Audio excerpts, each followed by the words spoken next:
এবার আমরা ক্রোমোসোম সম্পর্কে আলোচনা করব। প্রথমে আমরা ক্রোমোসোমের একটা সাধারণ পরিচয় জেনে নেব, কোষের কোন জায়গাতে কখন ক্রোমোসোম পাওয়া যায় সেটা জানবো, এরপরে ক্রোমোসোম আবিষ্কারের নামকরণের ইতিহাসটা জানবো, আর সবশেষে আমরা ক্রোমোসোমের সংজ্ঞা জানবো। তার আগে উচ্চারণ সংক্রান্ত যে ঝামেলাটা আছে সেটা একটু সলভ করে দিই। তোমরা অনেকেই ভাবছো যে ক্রোমোজোম বলবো নাকি ক্রোমোসোম বলবো, তুমি যে কোনো একটা বলতে পারো, দুটো উচ্চারণই আসলে সঠিক। বানানটা কিন্তু ইংরেজি বানান এরকম, ক্রোমোসোম, এটাকে তুমি ক্রোমোজোমও উচ্চারণ করতে পারো, কোনো সমস্যা নাই। প্রথমে আমরা ক্রোমোসোম কোথায় পাওয়া যায়, কখন পাওয়া যায় সেটা জেনে নিই। লক্ষ্য করো, দুইটা সিচুয়েশন তোমাদেরকে বোঝাই। এটা একটা কোষ, এটা হচ্ছে একটা সাধারণ কোষ। সাধারণ কোষ মানে সাধারণত যে কোনো কোষ হতে পারে। এটা হচ্ছে একটা সাধারণ কোষ, সাধারণ কোষ। আর এই কোষটা মনে করো হচ্ছে বিভাজনরত কোষ। এই কোষটা হচ্ছে বিভাজনরত কোষ।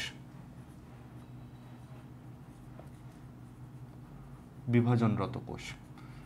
তাহলে দুইটা কোষ আমরা দেখতে পাচ্ছি, এটা হচ্ছে একটা সাধারণ কোষ আর এটা হচ্ছে একটা বিভাজনরত কোষ।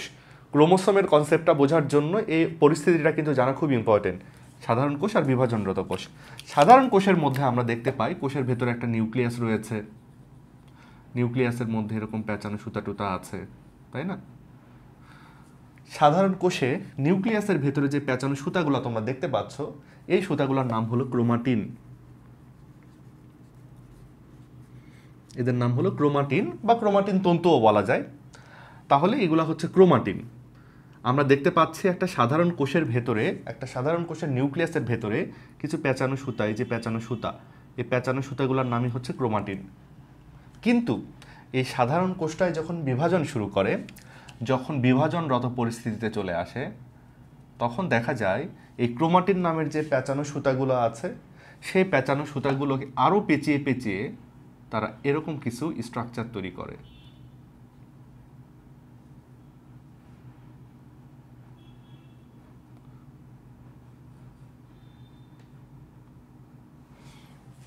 এই স্ট্রাকচারগুলোকেই বলবো আমরা ক্রোমোসোম। তাহলে এই স্ট্রাকচারগুলোর নামই হচ্ছে ক্রোমোসোম। তাহলে দেখো, সাধারণ কোষের যে ক্রোমাটিন সুতাগুলো আছে, এগুলাই কিন্তু পেঁচিয়ে পেঁচিয়ে বিভাজনরত অবস্থায় ক্রোমোসোমে পরিণত হয়। কনসেপ্টটা খুব ভালো করে মাথায় ঢুকায় নাও। নর্মাল যে কোনো একটা কোষকে যদি আমরা মাইক্রোস্কোপের নিচে নিয়ে গিয়ে দেখি, তাহলে কিন্তু তার মধ্যে আমরা ক্রোমোসোম দেখতে পাবো না। তার মধ্যে আমরা পাবো হলো ক্রোমাটিন নামের এই সুতাগুলা, ক্রোমাটিন তন্তুকে আমরা দেখতে পাবো। কিন্তু সেই কোষটায় যখন বিভাজন শুরু করবে, বিভাজনরত অবস্থায় চলে আসবে, তখনই কিন্তু তার মধ্যে আমরা ক্রোমোসোমটা দেখতে পাবো। ক্রোমাটিন তন্তুগুলা পেঁচিয়ে পেঁচিয়ে ক্রোমোসোম গঠন করে। তার মানে আমরা সাধারণ কোষের মধ্যে পাবো ক্রোমাটিন তন্তু, বিভাজন যখন শুরু হবে, কোষ বিভাজন যখন হবে, ক্রোমাটিন তন্তুগুলা পেঁচিয়ে পেঁচিয়ে ক্রোমোসোম গঠন হবে। তার মানে যে কোনো একটা কোষকে আমরা মাইক্রোস্কোপে দেখলে তার মধ্যে কিন্তু আমরা ক্রোমোসোম দেখতে পাবো না। আমরা সবাই জানি মানুষের শরীরের প্রতিটা কোষে 46টা করে ক্রোমোজোম থাকে, কিন্তু আমরা মানুষের শরীরে যদি একটা কোষকে নিয়ে গিয়ে মাইক্রোস্কোপে দেখি, ক্রোমোসোম দেখতে পাওয়ার চান্স খুবই কম। যদি আমাদের এই কোষটা বিভাজন শুরু করে, তখনই কিন্তু তার মধ্যে আমরা ক্রোমোসোমটা দেখব। এবার ক্রোমোসোমের রাসায়নিক গঠন সম্পর্কে একটু আইডিয়া দেই, তাহলে ক্রোমোসোমের কনসেপ্টটা তোমাদের কাছে আরও ভালো ক্লিয়ার হবে। লক্ষ্য করো, এই জিনিসটা আশা করি প্রত্যেকেই চেনো। এটা আশা করি প্রত্যেকেই চেনো, এটা হচ্ছে ডিএনএ, তাই না? আমরা সবাই জানি এটা হচ্ছে একটা ডিএনএ। ডিএনএ আসলে অনেক লম্বা হয়, তবে এত বড় লম্বা আকার প্রয়োজন নাই। এখন দেখো, এই ডিএনএ নামের সুতাটা একটা হিস্টোন নামের প্রোটিনের গায়ে পেঁচিয়ে পেঁচিয়ে থাকে। ডিএনএ নামের সুতা হিস্টোন নামের প্রোটিনের গায়ে পেঁচিয়ে পেঁচিয়ে থাকে।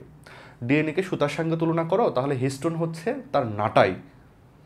হিস্টোন নামের প্রোটিনের গায়ে ডিএনএটাকে পেঁচিয়ে পেঁচিয়ে রাখা হয়। এবং হিস্টোন প্রোটিনগুলো তোমাদের একটু দেখায়।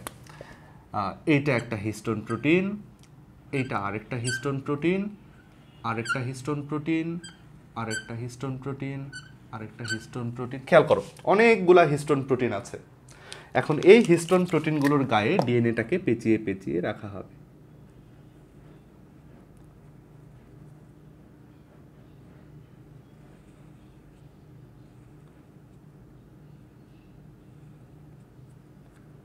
দেখো, ডিএনএটাকে কিন্তু হিস্টোন প্রোটিনের গায়ে পেঁচিয়ে পেঁচিয়ে রাখা হচ্ছে। ডিএনএকে কিন্তু হিস্টোন প্রোটিনের গায়ে পেঁচিয়ে পেঁচিয়ে রাখা হচ্ছে।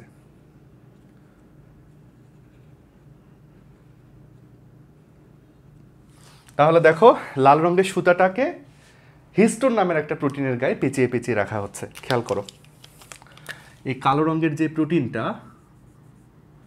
সেটাই হচ্ছে কিন্তু আমাদের সেই হিস্টোন প্রোটিন। কালো রঙের এই প্রোটিনটার নামই হচ্ছে হিস্টোন প্রোটিন। হিস্টোন প্রোটিনের গায়ে তাহলে কাকে পেঁচিয়ে রাখা হয়েছে বলো? হিস্টোন প্রোটিনের গায়ে কাকে পেঁচিয়ে রাখা হয়েছে? ডিএনএকে পেঁচিয়ে রাখা হয়েছে। ডিএনএ মানেই হচ্ছে nucleic acid. Nucleic acid, DNA মানেই হলো নিউক্লিক অ্যাসিড। হিস্টোন প্রোটিনের গায়ে ডিএনএ বা নিউক্লিক অ্যাসিডকে পেঁচিয়ে পেঁচিয়ে রাখা হয়েছে। এখানে লাল রঙের সুতাগুলা হচ্ছে ডিএনএ, আর কালো রঙের যে দানাটা দেখছি সেটা হচ্ছে প্রোটিন, হিস্টোন প্রোটিন। তাহলে ডিএনএ এবং হিস্টোন প্রোটিন পেঁচিয়ে আছে। তারা কিন্তু একে অপরের সঙ্গে পেঁচিয়ে পেঁচিয়ে আরেকটা লম্বা সুতা তৈরি করেছে। দেখো এই লম্বা সুতাটা, এই সুতাটাকে বলবো আমরা হচ্ছে ক্রোমাটিন। এই সুতাটার নামই হচ্ছে কি? ক্রোমাটিন। এখন এই ক্রোমাটিন সুতাটাকে যদি আমরা আরও বেশি পেঁচাই তাহলে কি পাওয়া যাবে? দেখো ক্রোমাটিন নামের সুতাটাকে যদি আমরা আরও বেশি পেঁচিয়ে ফেলি তাহলে আমরা এরকম একটা স্ট্রাকচার পাবো। আমরা এরকম একটা স্ট্রাকচার পাবো। এই স্ট্রাকচারটাকে বলবো আমরা হচ্ছে ক্রোমোসোম। কনসেপ্ট তাহলে খুবই সিম্পল। ডিএনএ নামের সুতাটাকে পেঁচালে যে মোটা সুতাটা পাওয়া যায় তার নাম হচ্ছে ক্রোমাটিন। ক্রোমাটিন নামের সুতাটাকে যদি আরও বেশি পেঁচানো হয় তাহলে যে আরও মোটা সুতাটা পাওয়া যায় তার নামই হচ্ছে ক্রোমোসোম। তার মানে মনে রাখতে হবে ডিএনএ, ক্রোমাটিন, ক্রোমোসোম এরা সবাই মোটামুটি ডিএনএ দিয়েই গঠিত। এরা সবাই একই, এদের মধ্যে কিন্তু খুব বড় কোনো ডিফারেন্স নাই। লক্ষ্য করো ক্রোমোসোমের যদি এইটুকু অংশকে আমরা একটু জুম করে দেখি, এইটুকু অংশের মধ্যে যে এই যে পেঁচানো সুতাগুলো পাওয়া যাচ্ছে এই সুতাটাই হচ্ছে সেই ক্রোমাটিন। এখন ক্রোমাটিনের যদি এইটুকু সুতাকে আমরা হচ্ছে জুম করে দেখি তাহলে পাবো আমরা ডিএনএ। তার মানে ক্রোমোসোমের মধ্যে থাকে হলো ক্রোমাটিন আর ক্রোমাটিনের মধ্যে থাকে হচ্ছে ডিএনএ। এই জিনিসগুলো একই। ডিএনএকে পেঁচালে পাওয়া যায় ক্রোমাটিন, ক্রোমাটিনকে পেঁচালেই পাওয়া যায় কিন্তু ক্রোমোসোম। তবে তোমরা একটা জিনিস মনে রেখো, ডিএনএতে শুধু ডিএনএ, কিন্তু ক্রোমাটিনের মধ্যে যেমন ডিএনএ থাকে তেমনই কিন্তু হিস্টোন প্রোটিনও থাকে। তাহলে তোমরা মনে রাখবে ক্রোমোসোম কিন্তু ক্রোমাটিন দ্বারা গঠিত এবং ক্রোমাটিন দুইটা উপাদান দিয়ে গঠিত, এক হচ্ছে হিস্টোন প্রোটিন আর দুই হচ্ছে ডিএনএ। তাহলে হিস্টোন প্রোটিন এবং ডিএনএ মিলে ক্রোমাটিন গঠিত হয় আর ক্রোমাটিন দ্বারাই ক্রোমোসোম গঠন হয়। তাহলে আমরা সিম্পলি বলতে পারি যে ক্রোমোসোম তাহলে কি দিয়ে গঠিত? হিস্টোন এবং ডিএনএ দিয়ে গঠিত। ক্রোমোসোমের মধ্যে তাহলে কি কি পাওয়া যাবে? প্রধানত দুটো উপাদান পাওয়া যাবে, এক হচ্ছে হিস্টোন প্রোটিন, দুই হচ্ছে ডিএনএ।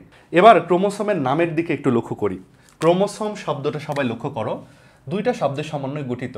ক্রোমো শব্দ একটা আর সোম কিন্তু আরেকটা শব্দ। এখানে ক্রোমো বা ক্রোমা শব্দের মানে হচ্ছে রং বা কালার, আর সোম মানে হচ্ছে অঙ্গ বা অঙ্গাণু। অঙ্গাণুই লিখি।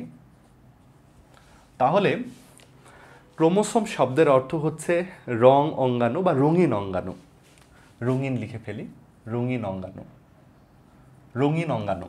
এখন কথা হচ্ছে ক্রোমোসোমের নাম রঙিন অঙ্গাণু কেন? এর কারণ হচ্ছে ক্রোমোসোম আসলেই দেখতে খুব সুন্দর রঙিন।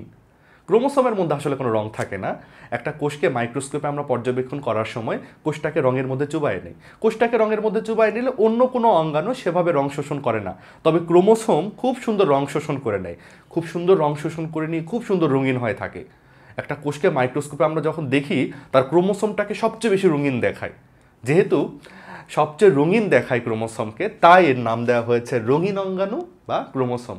ক্রোমোসোমকে মাইক্রোস্কোপে খুব রঙিন দেখায়, এই জিনিসটা আমাদের মনে রাখতে হবে। এবার চলো ক্রোমোসোমের ইতিহাস সম্পর্কে আমরা একটু ধারণা নিই। ক্রোমোসোমের আবিষ্কার, নামকরণ, এর থিওরি ডেভেলপমেন্টে অনেক বিজ্ঞানীদের গুরুত্বপূর্ণ অবদান রয়েছে। সব কিছু একটু শুনে নিই, লক্ষ্য করো। প্রথমেই 1842 সালের কাহিনী। কার্ল নাগেলি নামক একজন বিজ্ঞানী, তিনি একটা কোষের মধ্যে রঙিন কিছু জিনিসপত্রকে প্রথম পর্যবেক্ষণ করেন। একটা কোষের কেন্দ্রতে তিনি রঙিন কিছু সুতাকে পর্যবেক্ষণ করেন। তিনি আসলে জানতেন না যে জিনিসগুলো কি। তিনি ক্রোমোসোমকে নাম দেন ট্রানজিটরি সাইটোব্লাস্ট।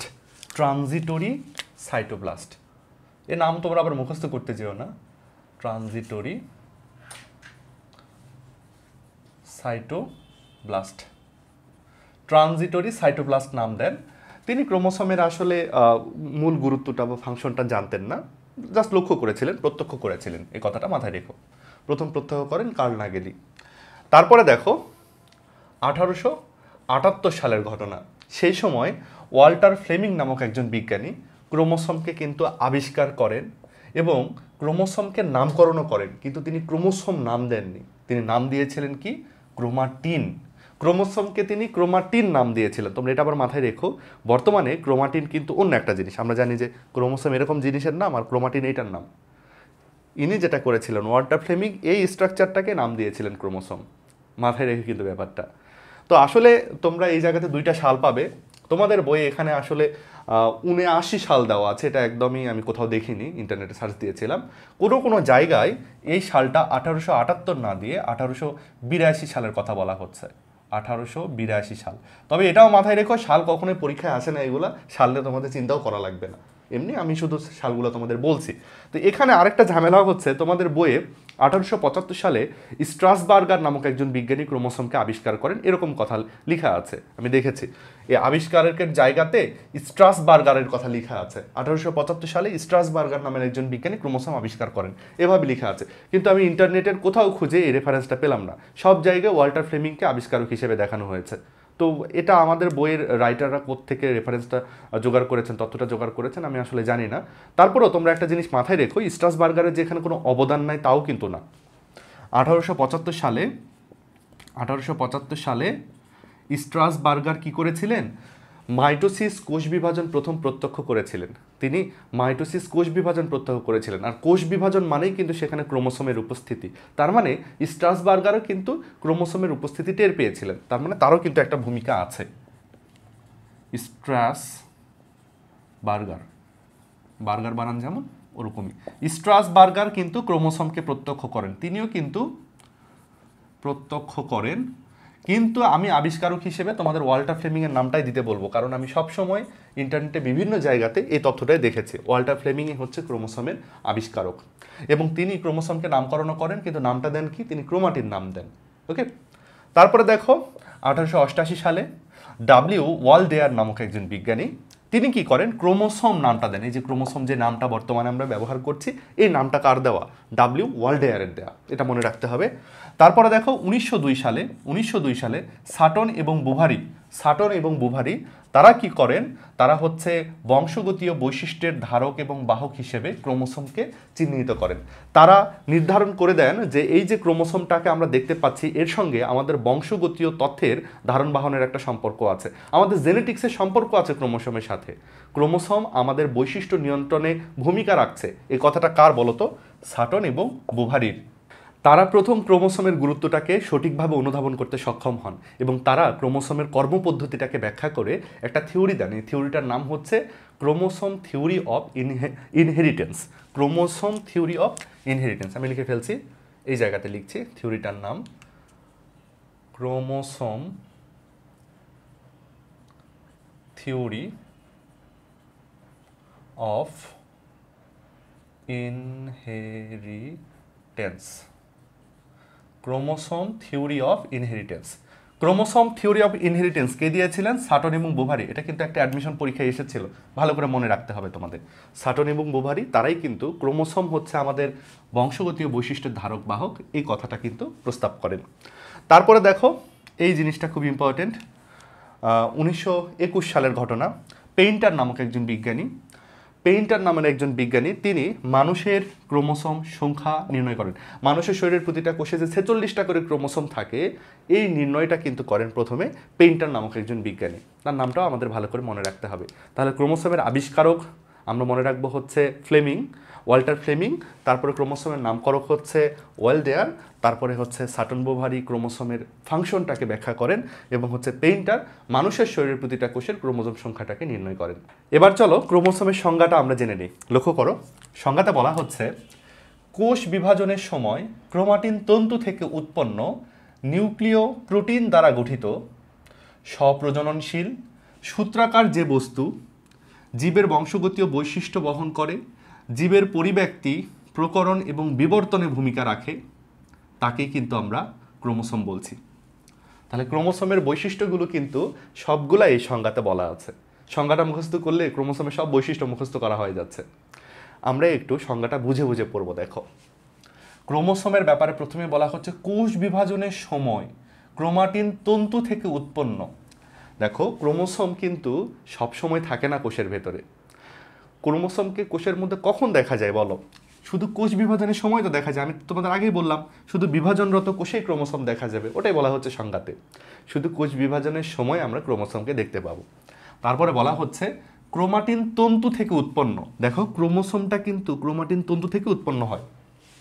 এই ক্রোমাটিন তন্তুগুলাই তো পেঁচিয়ে পেঁচিয়ে ক্রোমোসোম গঠন করে, তাই না? এজন্য বলা হচ্ছে ক্রোমাটিন তন্তু থেকে উৎপন্ন। তারপরে দেখো নিউক্লিয় প্রোটিন দ্বারা গঠিত। মানে কি? ক্রোমোসোম কি দ্বারা গঠিত? ক্রোমোসোমের রাসায়নিক গঠন কি? ক্রোমোসোম আসলে ক্রোমাটিন তন্তু দিয়ে গঠিত। আর ক্রোমাটিন তন্তু আবার দুটা জিনিস দিয়ে গঠিত, একটা হচ্ছে হিস্টোন প্রোটিন আর একটা কি নিউক্লিক অ্যাসিড। হিস্টোন প্রোটিন আর নিউক্লিক অ্যাসিড, প্রোটিন এবং নিউক্লিক অ্যাসিড, নিউক্লিক অ্যাসিড এবং প্রোটিন, নিউক্লিক অ্যাসিড এবং প্রোটিন দিয়েই ক্রোমোসোম গঠিত। এই জন্য বলা হচ্ছে কি বলো? নিউক্লিয় প্রোটিন দ্বারা গঠিত। নিউক্লিয় প্রোটিন দ্বারা গঠিত কেন বলা হচ্ছে? কারণ নিউক্লিক অ্যাসিড এবং প্রোটিন দিয়েই তো আসলে ক্রোমাটিন গঠিত, ক্রোমাটিন থেকেই তো আবার ক্রোমোসোম গঠিত, তাই না? তারপরে বলো কি বলা হচ্ছে? স্বপ্রজননশীল। স্বপ্রজননশীল মানে হচ্ছে নিজেই নিজে সংখ্যা বৃদ্ধি করতে পারে। আমরা জানি কোষ বিভাজনের সময় ক্রোমোজোম কিন্তু দ্বিগুণ হয়ে যায়। আমরা কিন্তু এটা সবাই জানি। আমরা কোষ বিভাজন টুকটাক এসএসসি লেভেলেও পড়েছি, আরও বাচ্চাকালে থাকতো আমরা পড়েছি। কোষ বিভাজনের সময় ক্রোমোজোম কিন্তু ডাবল হয়ে যায়, তার প্রজনন হয়, তার সংখ্যা বৃদ্ধি হয়, এই জন্যই বলা হচ্ছে স্বপ্রজননশীল। তারপর বলা হচ্ছে কি? ক্রোমোসোম হলো সূত্রাকার। ক্রোমোসোম হচ্ছে সূত্রাকার। ক্রোমোসোমের মধ্যে যে ডিএনএটা থাকে সেটাকে যদি তুমি একদম খুলে ফেলো দেখবে যে এটা একটা সূত্রাকার ডিএনএ, তাহলে ক্রোমোসোম সূত্রাকার। তারপরে বলা হচ্ছে কি? জীবের বংশগতীয় বৈশিষ্ট্য বহন করে। অবশ্যই ক্রোমোসোমের মধ্যে থাকে ডিএনএ, আর ডিএনএতেই তো একটা জীবের যাবতীয় বৈশিষ্ট্য থাকে, তাই না? ডিএনএর মধ্যেই তো একটা জীবের যাবতীয় বংশগতীয় বৈশিষ্ট্য ধারণ হয়ে থাকে। ডিএনএ দিয়ে যেহেতু ক্রোমাটিন গঠিত, ক্রোমাটিন থেকে যদি ক্রোমোজোম গঠিত, এই জন্য বলাই যায় যে ক্রোমোসোমের মধ্যেই জীবের যাবতীয় বৈশিষ্ট্য থাকে। তারপরে বলা হচ্ছে যারা জীবের পরিব্যক্তি ঘটায়, প্রকরণ ঘটায় এবং বিবর্তনে ভূমিকা রাখে। পরিব্যক্তি ব্যাপারটা কি বলি? পরিব্যক্তি মানে হলো মিউটেশন। পরিব্যক্তি মানে হলো মিউটেশন। আমাদের ডিএনএর মধ্যে অনেক কোড আছে, অনেক তথ্য আছে। এই তথ্য যদি কোনোভাবে একটু র্যান্ডম বদলে যায়, হুট করে একটা তথ্য বদলে গেল। মিউটেশনের একটা ছোট্ট উদাহরণ দেই। মনে করো তোমার ডিএনএর কোথাও লেখা ছিল যে লাল হওয়ার কথা, লাল, কিন্তু একটা অক্ষর জাস্ট বদলে এটা নীল হয়ে গেল। লাল নীল, একটা অক্ষরই কিন্তু চেঞ্জ হলো। দেখো তোমার কোনো জায়গায় লাল হওয়ার ইনফরমেশন ছিল, নীল হয়ে গেল। যদি ব্যাপারটা এভাবে কাজ করে না, জাস্ট উদাহরণের জন্য বোঝো। তোমার ডিএনএর কোথাও লাল লেখা ছিল, একটু একটা অক্ষর ভুলের কারণে সে শব্দটা নীল হয়ে গেল, লাল থেকে নীল হয়ে গেল। এই যে ডিএনএ ছোট্ট একটা চেঞ্জ, এই চেঞ্জটাকে কিন্তু বলা হচ্ছে মিউটেশন। মিউটেশনের বাংলায় কিন্তু পরিব্যক্তি। তাহলে যখনই তোমার ডিএনএর মধ্যে অল্প একটু চেঞ্জ হয়ে যাবে, তখন তোমার কিন্তু বৈশিষ্ট্য বদলে যাবে। বৈশিষ্ট্য বদলে যাওয়া, এক একজন এক এক রকম হওয়া, এটাকেই কিন্তু বলা হয় প্রকরণ সৃষ্টি। আর প্রকরণ যখন সৃষ্টি হয়, এই প্রকরণটা যখন দীর্ঘদিন আলাদা আলাদা থাকে, তখন দেখা যায় যে একটা জীব অনেকখানি বদলে যায়। এই বদলে যাওয়ার ব্যাপারটাকে কিন্তু বলা হয় বিবর্তন। একটা প্রজাতি অপর প্রজাতিতে কিন্তু পরিণত হয়, যার ঘটনাকে বলা হয় বিবর্তন। এগুলো সবই হয় কিন্তু এই পরিব্যক্তির কারণে বা মিউটেশনের কারণে। মিউটেশনের কারণে প্রকরণ হয়, প্রকরণ যদি দীর্ঘদিন আলাদা থাকে, আইসোলেশনে থাকে, তাহলে বিবর্তন হয়। তাহলে এই সবগুলা ঘটনায় কোথায় ঘটে বলো? ডিএনএতে ঘটে। পরিব্যক্তি কোথায় ঘটে? ডিএনএতে ঘটে। আর ডিএনএ মানেই কি বলো? ক্রোমোসোম। তার মানে ক্রোমোসোমের মধ্যেই মিউটেশন হয় বা ডিএনএর মধ্যেই মিউটেশন হয়। আর মিউটেশনের কারণেই কিন্তু প্রকরণ তৈরি হয়, বিবর্তন হয়, এই ব্যাপারগুলো কিন্তু হয়। তাহলে বলা হচ্ছে যে জীবের পরিব্যক্তি, প্রকরণ এবং বিবর্তনে ভূমিকা রাখে ক্রোমোসোম। এটা কিন্তু ভালো কথা। সবশেষে বলা হচ্ছে তাকে ক্রোমোসোম বলা হয়, আর কোনো ইনফরমেশন নাই। আচ্ছা, আরেকটা কিন্তু তথ্য এখানে অ্যাড ছিল, আমি লিখতে গিয়ে ভুলে গেছি। কোনো কোনো বই এভাবে লেখা আছে যে কোষের মধ্যে যে অঙ্গাণু রঞ্জক পদার্থ ধারণ করে বা খুব রঙিন দেখায়, তারপরে অন্য তথ্যগুলা পর্যায়ক্রমে থাকবে। তার মানে ক্রোমোজোমের এটা একটা বৈশিষ্ট্য, এটা রঞ্জক পদার্থ শোষণকারী অংশ। কোষের রঞ্জক পদার্থ শোষণকারী অংশই কিন্তু হচ্ছে ক্রোমোজোম। তাহলে সংজ্ঞাটা তোমরা একটু ভালো করে মাথায় রেখো। এখান থেকে অনেক এমসিকিউ হতে পারে, যেহেতু প্রচুর বৈশিষ্ট্য আছে সংজ্ঞার ভেতরে।